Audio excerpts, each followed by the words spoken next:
इस कहानी की शुरुआत में विल नाम के एक वैज्ञानिक को दिखाया जाता है जो अपने पिता जिनको अल्जाइमर की बीमारी है उनके लिए किसी भी कीमत पर अल्जाइमर की दवा बनाना चाहता है और जल्दी वो इसमें कामयाब भी हो जाता है। लेकिन इंसानों पर इस दवा को टेस्ट करने से पहले एक चिंपैंजी पर इसे टेस्ट किया जाता है, जिसके बाद वो चिंपैंजी बहुत ज्यादा इंटेलिजेंट हो जाता है। विल जब उसकी इंटेलिजेंसी देखता है तो उसे बहुत खुश होती है और अब वो इस दवा को इंसानों के ऊपर इस्तेमाल करना चाहता है। सबसे पहले वो ये बात अपने सीनियर को बताता है और इसके बाद बोर्ड ऑफ मेंबर्स की एक मीटिंग रखी जाती है जहां पर वो अपनी प्रेजेंटेशन दे रहा होता है। विल की इस नई दवा से सबके सब बहुत खुश होते हैं क्योंकि इसके रिजल्ट्स बहुत ज्यादा पॉजिटिव थे। वहीं उस चिंपैंजी को दिखाया जाता है जिसके ऊपर विल की दवा को इस्तेमाल किया गया था। वहां पर एक वर्कर आता है जो उसे वहां से जबरदस्ती अपने साथ दूसरी जगह ले जाना चाहता है, जिससे चिंपैंजी को बहुत गुस्सा आता है। वो उस वर्कर का हाथ पकड़ लेता है और इसके बाद वहां से निकलकर चारों तरफ तोड़ फोड़ करना शुरू कर देता है और उस जगह पहुंच जाता है जहां पर बोर्ड ऑफ मेंबर्स की मीटिंग चल रही होती है।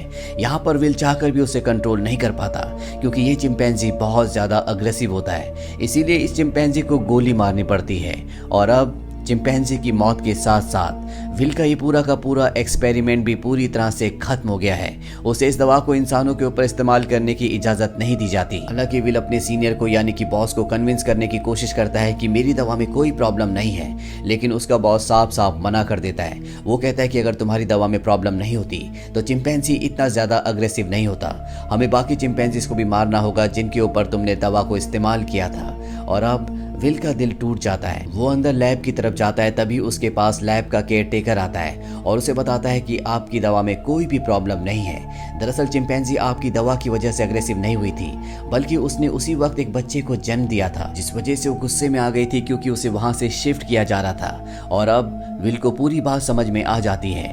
वर्कर उसे कहता है कि मैंने सारे चिंपैंजीज को मार दिया पर उस बच्चे को नहीं मार पाया जो अभी अभी पैदा हुआ है। इसके बाद विल बिना किसी को बताए उस बच्चे को अपने घर ले आता है जहां पर विल के फादर भी होते हैं। और यहाँ पर हमें दिखाया जाता है कि ये चिंपैंजी का बच्चा छोटा तो है लेकिन इसका दिमाग इंसानों की तरह तेज है। बहुत जल्दी वो विल के पिता से घुल मिल जाता है। धीरे धीरे 3 साल बीत जाते हैं और अब वो चिंपैंजी का बच्चा जिसका नाम सीजर है वो बहुत ज्यादा स्मार्ट हो चुका है। वो पढ़ता है, वो गेम्स खेलता है और इंसानों की तरह हर एक काम को करता है। बस वो एक चीज नहीं कर सकता और वो है इंसानों की तरह बोलना। वहीं विल के पिता को दिखाया जाता है जिनकी अल्जाइमर बीमारी की वजह से दिमागी हालत अब बहुत ज्यादा खराब हो चुकी है। यहाँ तक कि उनकी नर्स भी उनका ध्यान रखने से मना कर देती है। वो विल से कहती है कि तुम्हारे पिता को अब हॉस्पिटल की जरूरत है, घर पर उनकी टेक केयर नहीं की जा सकती। विल को इस बात से बहुत दुख होता है और अगले दिन जब वो लैब में जाता है तो उस दवा को लेकर आता है जो उसने सीजर की मॉम को और बाकी चिंपैंजीज को दी थी, जो उसने अल्जाइमर के लिए बनाई थी। वो जानता है कि उसके पिता का बचना अब नामुमकिन है, इसीलिए वो रिस्क लेता है और अपने पिता को अल्जाइमर की वो दवा दे देता है। ये पहले इंसान होते हैं जिनके ऊपर इस अल्जाइमर की दवा को यूज किया होता है। और अगली सुबह जब विल उठता है तो देखता है कि उसके पिता पियानो बजा रहे हैं, वो पूरी तरह से ठीक हो चुके हैं। विल को देखकर बहुत खुशी होती है, यानी उसकी दवा ने उसके पिता को पूरी तरह से ठीक कर दिया है। वहीं हमें सीजर को दिखाया जाता है जो खिड़की से कुछ बच्चों को साइकिल चलाते हुए देखता है। सीजर का भी मन करता है कि वो भी उन बच्चों की तरह साइकिल चलाए, इसीलिए वो पड़ोस के घर में चला जाता है और उस घर का मालिक उसे देख लेता है, इसीलिए बेसबॉल का बैट लाकर वो उस पर हमला करता है। लेकिन इससे पहले कि वो उसे बुरी तरह से मारता, यहाँ पर विल और उसके पिता आ जाते हैं। विल उन्हें समझाने की कोशिश करता है कि ये सिर्फ खेलने की कोशिश कर रहा था, ये हार्मफुल नहीं है। और वो कहता है कि ये मेरे बच्चों को नुकसान पहुंचा सकता है और अगर ये चिंपैंजी का बच्चा दोबारा यहाँ पर आया तो मैं इसे मार दूंगा। अब यहाँ पर सीजर के पैर पर चोट लग गई होती है, इसीलिए विल उसे डॉक्टर कैरोलाइन के पास ले जाता है। और जब कैरोलाइन उसका इलाज करती है तो उसे पता चलता है कि ये बहुत ज्यादा इंटेलिजेंट है क्योंकि वो चिंपैंजी यानी कि सीजर विल से इशारों में बात कर रहा होता है। दरअसल सीजर को साइन लैंग्वेज आती है और जल्दी वो डॉक्टर कैरोलाइन से भी दोस्ती कर लेता है। अब डॉक्टर कैरोलाइन को सीजर बहुत ज्यादा पसंद आता है, इसीलिए वो विल के घर आना शुरू कर देती है, जहां उसे पता चलता है कि सीजर हमेशा घर पर रहता है, उसे बाहर नहीं ले जाया जाता, इसीलिए सीजर हमेशा खिड़की से बाहर देखता रहता है। इसीलिए कैरोलाइन विल से कहती है कि हमें इसे बाहर ले जाना चाहिए और विल और कैरोलाइन अब सीजर को पास के एक जंगल में जिसका नाम रेडवुड है वहां ले जाते हैं, जहां कर सीजर को बहुत अच्छा लगता है। और इसी तरह से 2 साल साल और बीत जाते हैं और अब विल और कैरोलाइन एक दूसरे के साथ रिलेशनशिप में आ चुके हैं। सीजर भी अब बड़ा हो चुका है और हमेशा ये रेडवुड में आते हैं। और एक दिन जब ये तीनों के तीनों रेडवुड में होते तभी वहाँ पर एक फैमिली आती है जिनके पास एक डॉग होता है जिसके गले में पट्टा होता है, जो देखकर सीजर उदास हो जाता है क्योंकि उसके गले में भी पट्टा होता है। वो विल से इशारों में पूछता है क्या मैं तुम्हारा पालतू जानवर हूँ। इससे विल को बहुत दुख होता है। वो कहता है कि तुम मेरे पालतू नहीं हो, तुम मेरे बेटे हो। और अब सीजर अपने बारे में जानना चाहता है कि वो कौन है, वो कहाँ से आया है। इसीलिए विल सीजर को अपनी लैब के बाहर ले जाता और बताता है कि तुम्हारी मॉम यहाँ पर थी, हमने उसके ऊपर एक दवा का इस्तेमाल किया था और उसी दवा की वजह से आज तुम इतने ज्यादा इंटेलिजेंट हो। और अब सीजर को अपने बारे में सब कुछ पता चल चुका है। इसके बाद एक घर आते हैं जहाँ पर विल के पिता को दिखाया जाता है जिनकी एल्जाइमर की बीमारी अब पहले जैसे वापस हो चुकी है, क्योंकि जो दवा विल उन्हें दे रहा था अब उसने उनके दिमाग पर, उनके शरीर पर काम करना बंद कर दिया। इस बात से विल परेशान होता है और जब विल घर पर नहीं होता तो विल के पिता को दिखाया जाता है जो अपनी गाड़ी ड्राइव करने के लिए जाते हैं, लेकिन एल्जाइमर बीमारी की वजह से वो भूल चुके होते हैं कि गाड़ी को ड्राइव कैसे किया जाता है। इसीलिए वो अपने पड़ोसी की गाड़ी पर टक्कर मार देते हैं जिस वजह से उनका पड़ोसी बाहर आता है। ये वही पड़ोसी है जिसने बचपन में सीजर को मारा था और अब वो विल के पिता को कॉलर पकड़कर गाड़ी से बाहर निकालता है, उन्हें मारने लगता है। और जब सीजर खिड़की से देखता है तो वो अपने आप को कंट्रोल नहीं कर पाता, वो बाहर आता और उस पर हमला कर देता है। सीजर इतना गुस्से में आ गया होता है कि वो उस पड़ोसी की उंगली काट लेता है। इसीलिए कोर्ट ये फैसला करती है कि अब इस चिंपैंजी को यानी कि सीजर को घर पर नहीं रखा जा सकता। एनिमल कंट्रोल वाले उसे उस जगह ले जाते हैं जहाँ पर और भी चिंपैंजीज रहते हैं। हालांकि सीजर उस जगह नहीं रहना चाहता, लेकिन अब विल मजबूर है और वो कहता है कि तुम्हें अब यहीं पर रहना होगा। इस बात से सीजर को बहुत दुख होता है। वहीं विल के पिता को दिखाया जाता है जो अब पूरी तरह से एल्जाइमर के एक बार फिर से पेशेंट बन चुके हैं और विल चाहता है कि वो पहले से भी ज्यादा स्ट्रॉन्ग दवा बनाए ताकि वो अपने पिता की बीमारी को हमेशा के लिए ठीक कर दे। और ये बात वो अपने बॉस को बताता है। वो बताता है कि वो दवा जो मैंने पहले बनाई थी, मैंने अपने पिता के ऊपर इस्तेमाल की थी, वो पूरी तरह से ठीक हो गए थे और वो दवा इतनी स्ट्रॉन्ग नहीं थी कि मेरे पिता की बीमारी को पूरी तरह से ठीक कर पाती और अब मैं स्ट्रॉन्ग दवा बनाना चाहता हूँ। उसका बॉस उसे इजाजत दे देता है और जल्दी विल दवा बना लेता है और अब उस दवा को एक चिंपैंजी के ऊपर इस्तेमाल करने की तैयारी की जाती है। और जब दवा को उसकी बॉडी में इंजेक्ट किया जा रहा होता है तभी एक पाइप निकल जाता है। वहां पर इनका एक कोवर्कर होता है जिसका नाम फ्रैंकलिन है।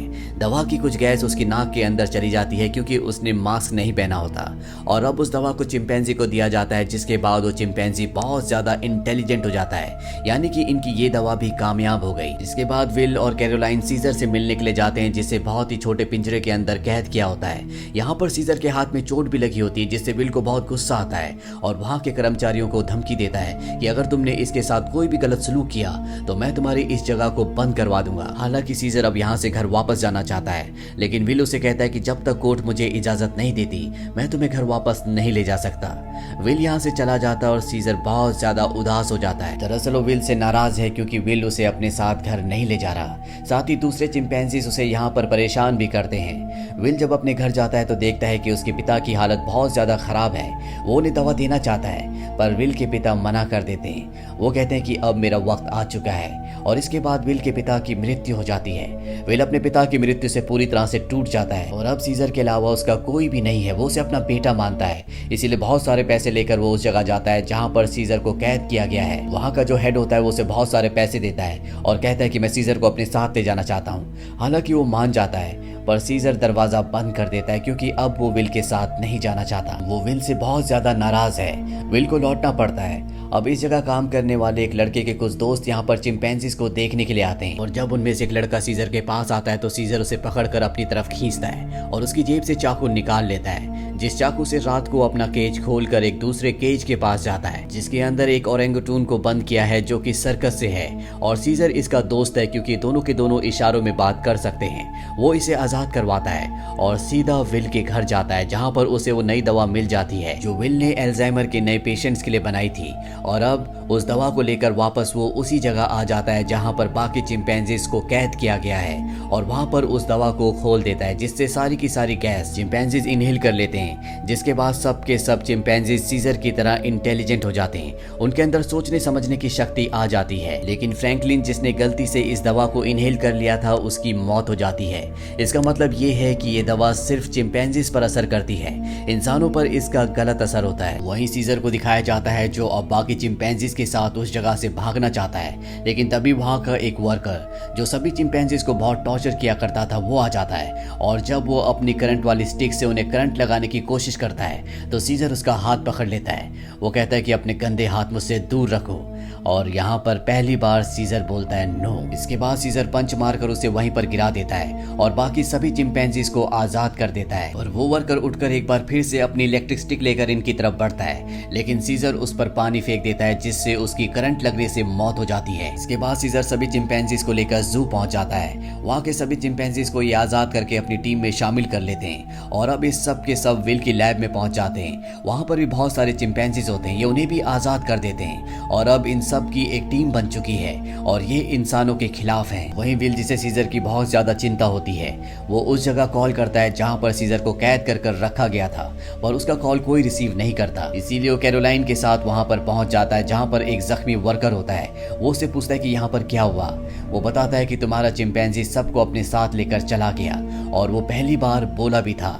और अब विल को समझ जाता है कि सीजर कहाँ गया होगा, और अब विल समझ जाता है कि सीजर अपने सभी साथियों के साथ रेडवुड जा रहा है जहाँ पर बचपन में वो उसे ले जाया करता था। सीजर अपने साथियों के साथ रेडवुड की तरफ बढ़ रहा होता है। रास्ते में एक ब्रिज आता है जहाँ पर पुलिस इनका रास्ता रोक लेती है, और इसके बाद चिंपैंजीज के और पुलिस के बीच में घमासान फाइट होती है। इनके ऊपर हेलीकॉप्टर से भी हमला किया जाता है, और जब सीजर को नुकसान पहुंचने वाला होता है कि तभी यहाँ पर एक गोरिल्ला जिसका नाम बक होता है वो हेलीकॉप्टर के ऊपर कूद जाता है और हेलीकॉप्टर को क्रैश कर देता है जिससे उसकी जान चली जाती है। और तभी वहां पर चिंपैंजी कोबा आता है जो उस आदमी को मार देता है जो हेलीकॉप्टर से इन पर गोलियां चला रहा था। दरअसल कोबा वो चिंपैंजी है जिसकी बॉडी में लैब में नई दवा को इंजेक्ट किया गया था।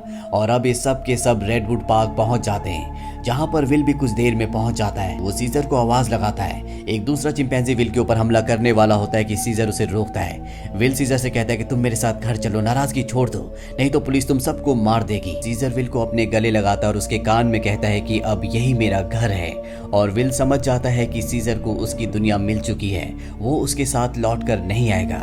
इसीलिए विल इस जगह से चला जाता है, और अब सीजर और उसके साथियों की ये एक नई दुनिया है। वो अपने सभी साथियों का यानी कि अपने ग्रुप का लीडर है। वही हमें विल के पड़ोसी को दिखाया जाता है जिसकी उंगली सीजर ने काटी थी।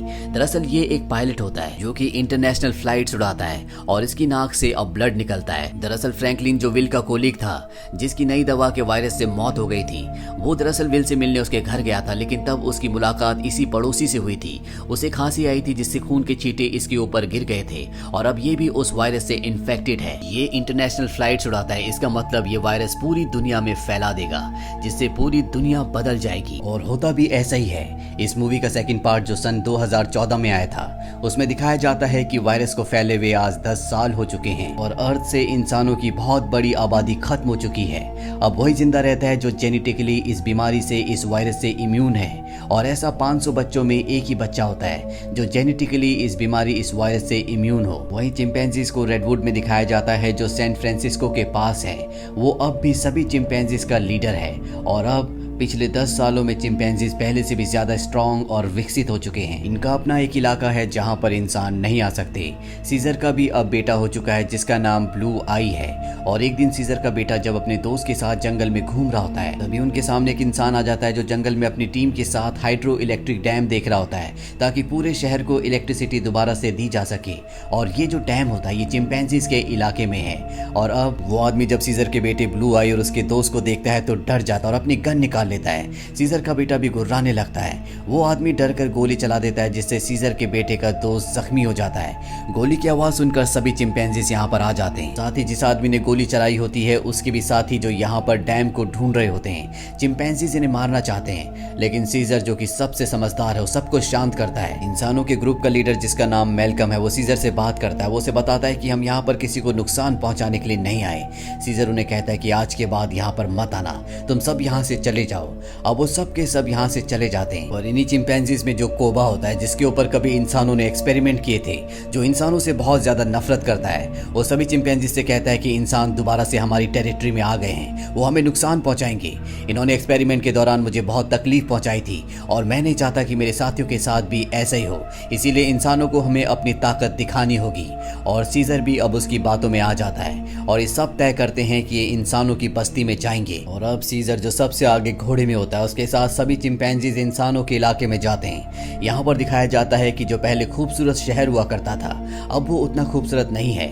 यहाँ पर टेक्नोलॉजी और बहुत सारी चीजें अब पूरी तरह से खत्म हो चुकी है और सीजर अपनी पूरी सेना को लेकर इंसानों के इलाके में पहुंच जाता है, जहाँ पर मैल्कम एक बार फिर से सीजर के सामने आता है और वो सीजर से कहता है कि हम तुमसे माफी मांग चुके हैं। सीजर कहता है कि आज के बाद अगर हमारे इलाके में कोई भी आया तो हम उसे मार देंगे। हम जंग नहीं चाहते, लेकिन अगर इंसानों ने पहल की तो हम किसी को नहीं छोड़ेंगे। यहाँ पर कोबा भी है। कोबा चाहता है कि वो इंसानों से जंग लड़े, लेकिन सीजर इंसानों को वार्निंग देकर यहाँ से पूरी सेना के साथ निकल जाता है। वहीं मैल्कम को दिखाया जाता है जो परेशान होता है, क्योंकि जिस पावर प्लांट की इन्हें जरूरत है, जिससे पूरे शहर में इलेक्ट्रिसिटी आएगी, वो सीजर के यानी कि चिंपैंजीज के इलाके में है, जिस तक पहुंचकर इन्हें उसे ठीक करना होगा, तभी यहाँ पर बिजली आ सकती है। मैल्कम अपने सीनियर से बोलता है कि हमें वहां पर जाना होगा, मुझे एक और मौका चाहिए, मैं एक ग्रुप लेकर वहां पर जाना चाहता हूं, मैं सीजर से बात करूंगा। और अब मैल्कम अपनी फैमिली और एक छोटे से ग्रुप के साथ जंगल के बाहर पहुंच जाता है, जहां पर वो सीजर को पूरी सिचुएशन समझाता है। सीजर इंसानों के साथ रह चुका है, उसे पता है कि इलेक्ट्रिसिटी का मतलब क्या है और इंसानों के लिए वो कितनी जरूरी है। सीजर कहता है कि एक शर्त पर तुम अंदर आ सकते हो, तुम्हें सारे हथियार हमारे हवाले करने होंगे।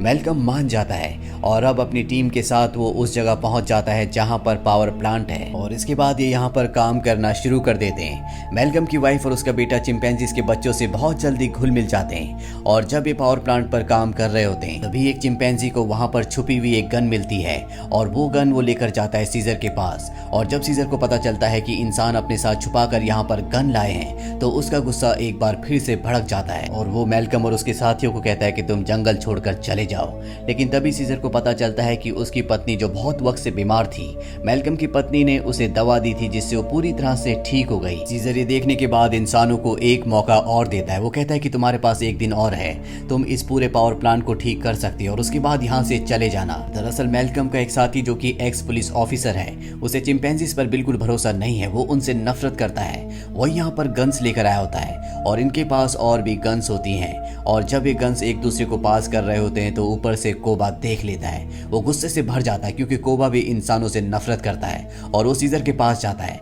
वो उसे बताता है कि इंसानों के पास और भी हथियार हैं, तुम्हें उन्हें हमारी टेरिटरी से निकाल देना चाहिए। सीजर उसे कहता है कि तुम्हें धीरज रखना चाहिए। इस बात से कोबा को गुस्सा आ जाता है। वो कहता है कि तुम्हें अपने साथियों की चिंता नहीं है, तुम इंसानों से प्यार करते थे क्योंकि तुम भी उन्हीं में से एक हो। और अब सीजर को इस बात पर गुस्सा आ जाता है। वो कोबा पर हमला कर देता है, उसे बहुत बुरी तरह से जख्मी कर देता है। कोबा यहाँ से सीधा उस जगह जाता है जहाँ पर इंसान और उनके हथियार हैं। वो वहाँ से इंसानों के हथियार लेता है और बहुत सारे इंसानों को मार देता है और उन्हें मारने के बाद वापस वो अपने इलाके में आता है, यानी कि जंगल के अंदर, जहाँ पर वो कई घरों को आग लगा देता है। साथ ही वो सीजर को भी गोली मार देता है। सीजर वहीं झाड़ियों में गिर जाता है और अब वो सब चिंपैंजीज के पास जाता है और कहता है कि इंसानों ने हमारे लीडर को यानी कि सीजर को मार दिया, वो हम पर हमला कर रहे हैं, हमें उन्हें सबक सिखाना होगा। दरअसल कोबा इंसानों के खिलाफ जंग का ऐलान कर देता है। साथ ही वो ये भी ऐलान करता है कि अब मैं तुम सबका लीडर हूँ। उसे सब लीडर मान लेते हैं और इंसानों से जंग लड़ने के लिए तैयार हो जाते हैं। वही इंसानों को दिखाया जाता है जहाँ उनके घरों में अब लाइट आ चुकी होती है क्योंकि पावर प्लांट ठीक हो चुका है। वो सब एक साथ मिलकर एंजॉय कर रहे होते हैं। वहीं सीजर अपनी पूरी की पूरी सेना के साथ उस जगह पहुंच जाता है जहां पर इंसानों के हथियार हैं। सबसे पहले इंसानों के हथियार को लूटते हैं और इसके बाद उन्हीं हथियारों से इंसानों के ऊपर हमला कर देते हैं। कई इंसानों को मार दिया जाता है। यहाँ पर वो छोटा चिंपैंजी भी होता है जिसे जंगल में एक इंसान ने गोली मारी थी और अब कोबा उसे हथियार देता है और कहता है कि तुम्हें इंसानों को मारना होगा, पर वो मना कर देता है क्योंकि सीजर ने उसे सिखाया था कि कभी भी किसी भी इंसान पर बिना वजह हमला मत करना। और जब कोबा का वो ऑर्डर नहीं मानता तो कोबा उसे मार देता है। साथ ही जो चिंपैंजीज उसका हुक्म नहीं मानते वो उन्हें कैद कर लेता है। वहीं जंगल में मेलकम और उसकी वाइफ को दिखाया जाता है। जब वो आ रहे होते हैं तभी वहां पर उन्हें सीजर दिखता है जो बहुत बुरी तरह से जख्मी होता है। वो सीजर को अपनी गाड़ी में अपने घर ले आते हैं, उसका ट्रीटमेंट करते हैं और अब जब सीजर होश में आ जाता है तो वो उन्हें बताता है कि मेरे ऊपर हमला मेरे एक साथी जिसका नाम कोबा है उसने किया है। मेलकम को भी यहाँ पर पूरी बात समझ में आ जाती है और अब वो जल्द से जल्द सीजर को पूरी तरह से ठीक करना चाहता है, इसीलिए वो उसके लिए मेडिकेशन लेने के लिए जाता है और तभी उसके सामने सीजर का बेटा आ जाता है जिसके हाथ में गन होती है। वो मेलकम को शूट करने वाला होता है कि मेलकम उसे बता देता है कि तुम्हारे पिता सीजर अब भी जिंदा है, वो मेरे पास है, मुझे उनका ध्यान रखना होगा और उन्हें और किसी ने नहीं बल्कि कोबा ने शूट किया है। इसके बाद मेलकम सीजर के बेटे को अपने घर ले आता है जहां पर सीजर का बेटा सीजर को बताता है कि किस तरह से कोबा ने अपने आप को लीडर घोषित कर दिया और उसने बाहर की दुनिया में क्या क्या किया। सीजर के बेटे को भी अब पता चल चुका है कि उसके पिता सीजर पर और किसी ने नहीं बल्कि कोबा ने गोली चलाई थी, इसीलिए अब वो वापस उसी जगह जाता है जहां पर कोबा ने इंसानों को और बहुत सारे चिंपैंजीज को बंदी बनाकर रखा है। सीजर का बेटा सबको आजाद कर देता है। मेलकम भी इनका साथ देता है और वो इन सबको टार के अंदर ले आता है जहां पर उसकी मुलाकात एक्स पुलिस ऑफिसर से मिलती है जो चिंपैंजीज से नफरत करता है, जो मेलकम के मना करने पर भी चिंपैंजीज की टेरिटरी के अंदर हथियार ले गया था। और अब वो मेलकम को बताता है कि इलेक्ट्रिसिटी आने के बाद मैंने रेडियो से आर्मी से संपर्क किया और बहुत जल्द पूरी की पूरी आर्मी यहाँ पर आने वाली है जो सभी चिंपैंजीज का खात्मा कर देगी। साथ ही वो ये भी बताता है कि मैंने टार के ऊपर बहुत सारे बॉम्ब्स को फिट कर दिया है ताकि जब चिंपैंजीज टार के ऊपर चढ़ेंगे तो मैं बॉम्ब को ब्लास्ट करके उन सब चिंपैंजीज को मार दूंगा। हालांकि इसमें उसकी खुद भी जान चली जाएगी। उसके हाथ में रिमोट कंट्रोल होता है और अब ये देखने के बाद मेलकम और सभी इंसान वहां से भागना शुरू कर देते हैं। वहीं सीजर को दिखाया जाता है जो अब इस जगह आ चुका है, उसका सामना कोबा से होता है। कोबा और उसके बीच में एक घमासान लड़ाई होती है। यहाँ पर बाकी एप्स भी अब कोबा की हकीकत जान चुके हैं। वहीं हमें उस एक्स पुलिस ऑफिसर को दिखाया जाता है जो टावर के एक हिस्से को बॉम्ब से ब्लास्ट कर देता है जिसमें कई सारे चिंपैंजीज मारे जाते हैं, लेकिन कोबा, सीजर और उसके कई साथी अब भी जिंदा है। जब कोबा देखता है कि बहुत सारे चिंपैंजीज अब सीजर के पक्ष में है तो वो उन सब पर गोलियां चलाना शुरू कर देता है और सीजर उस पर हमला करता है और उसे बिल्डिंग से टार से नीचे धकेल देता है। वो टार से लटक जाता है और अब वो सीजर से कहता है कि मुझे बचा लो, लेकिन कोबा ने जो किया है उसे माफ नहीं किया जा सकता, इसीलिए सीजर उसे वहां से नीचे गिरा देता है जिससे उसकी मौत हो जाती है। और अब मेलकम और सीजर एक दूसरे के सामने होते हैं। ये दोनों एक दूसरे से हाथ मिलाते हैं, यानी कि ये दोनों अब अच्छे दोस्त हैं जैसे कभी सीजर विल का हुआ करता था। मेलकम सीजर को बताता है कि बहुत जल्दी यहाँ पर आर्मी आने वाली है, तुम सबको यहाँ से निकलना होगा ताकि इस वॉर को टाला जा सके। सीजर कहता है कि अब इंसानों के और चिंपैंजीज के बीच में जो वॉर है उसे कभी खत्म नहीं किया जा सकता, तुम्हें अपने परिवार को लेकर यहाँ से निकलना होगा। मेलकम भी उसकी बात मान जाता है। सीजर और मेलकम एक दूसरे के गले लगते हैं और इसके बाद मेलकम अपने परिवार के साथ यहाँ से निकल जाता है। सीजर अब बाहर आता है जहाँ पर बहुत सारे एप्स होते हैं और सब के सब एप्स अब सीजर के आगे झुक जाते हैं क्योंकि उन्हें पता है कि अब इंसानों से उनकी वॉर होने वाली है और उन्हें एक लीडर की जरूरत है जो कि सीजर के अलावा कोई भी नहीं हो सकता। इसके आगे की कहानी का लिंक हमने नीचे डिस्क्रिप्शन में दिया है, तो आप उस पार्ट को भी जरूर देखें। उम्मीद करते हैं कि ये दोनों कहानियां आपको पसंद आई होंगी।